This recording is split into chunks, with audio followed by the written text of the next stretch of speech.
కానీ నా పదాలైతే ఇవే.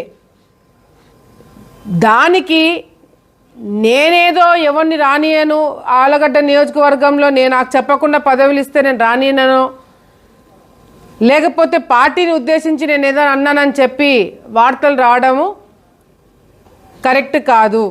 ఎందుకంటే ఎవరు చేపిస్తున్నారో, ఎవరు టీవీ వాళ్ళకి వీడియోలు ఇచ్చి డబ్బులు ఇచ్చి చేపించారనేది కూడా నాకు సమాచారం ఉంది. అంటే ఎవరి గురించి మాట్లాడితే వాళ్ళే దాని పబ్లిసిటీ ఇచ్చుకుంటారు కదా.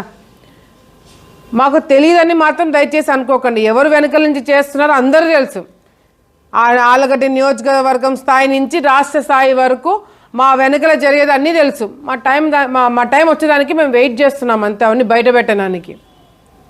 సో సాక్షి దాన్ని ఏ విధంగా పబ్లిసిటీ ఇస్తుందనేది కూడా మామూలుగా జిల్లా స్థాయిలో రాయాల్సిన న్యూస్ మా భూమా అనంగానే స్టేట్ వైడ్కి వెళ్ళిపోయింది.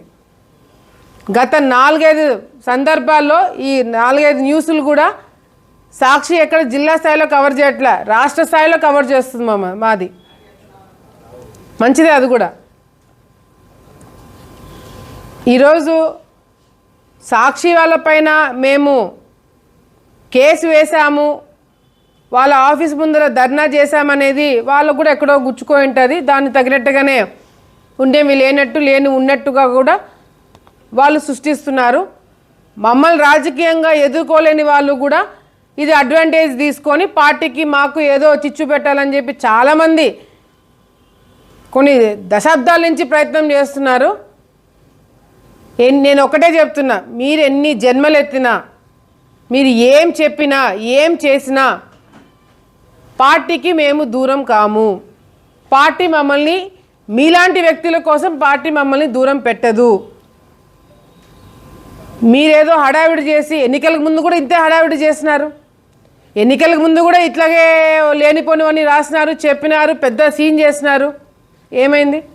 ప్రజలకి మా మీద నమ్మకం ఉండింది, పైన నాయకులకి మా మీద నమ్మకం ఉండింది. దానికి తగినట్టుగానే ఈరోజు మేము గెలుచుకోవడం జరిగింది. ప్రెస్ మీట్ పెట్టాం కాబట్టి ఇది కూడా మీ దృష్టికి మాట్లాడాలా. మామూలుగా అయితే నేను దీనికి పెద్ద ఎక్స్ప్లెనేషన్ ఇవ్వకూడదని అనుకున్నాను.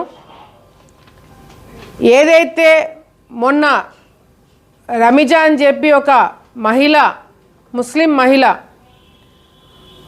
ఆమె గురించి మీడియాలో ఇష్టం వచ్చినట్టు అంటే మీరు మహిళలు అనేది ఎట్లాగో మీరు మర్యాద ఇవ్వట్లేదు.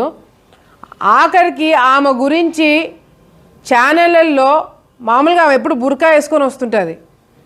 ఆమె మొన్న బాధపడుతుంది. టీవీలలో ఆమె ముఖము ఏ విధంగా అన్ని ఛానల్స్లో చూపించడం జరిగిందో, ఒక ముస్లిం మహిళగా నా ముఖం అట్లా చూపించడం అనేది ఏందక్క అని చెప్పి ఆమె కూడా కళ్ళలో నీళ్లు పెట్టుకొని ఏడవడం జరిగింది. అవును, ఆమె తెలుగుదేశం పార్టీకి సంబంధించిన ఆమెనే. మొన్న ఏదో ఆడియో లీక్ అయింది అని చెప్పి, ఏంది ఆడియో లీక్? దాంట్లో మామూలుగా వ్యాపారాలు చేసుకున్న వాళ్ళు గట్టిగా మాట్లాడుకుంటారో, మెల్లిగా మాట్లాడుకుంటారో, బుజ్జగించుకుంటారో, ఏం చేసుకుంటారో వాళ్ళు వ్యాపారాలు చేసుకున్న వాళ్ళు మాటలు. దానికి తెలుగుదేశం పార్టీకి ఏం సంబంధము? దానికి మాకేం సంబంధము? ఎక్కడైనా ఆ ఆడియోలో తెలుగుదేశం పార్టీ గురించి కానీ లేదా నా పేరు తీసుకొని నాకు వాళ్ళ అండ ఉంది, నేను పలానా వ్యక్తిని, పలానా పార్టీకి సంబంధించిన వ్యక్తిని నేను, పలానా ఎమ్మెల్యేకి సంబంధించిన నేను ఆ వ్యక్తిని అని చెప్పి ఎక్కడైనా ఆ ఆడియోలో బెదిరించడము ఎక్కడైనా చూసినారా? ఒక మహిళ గట్టిగా మాట్లాడితేనే బెదిరింపా?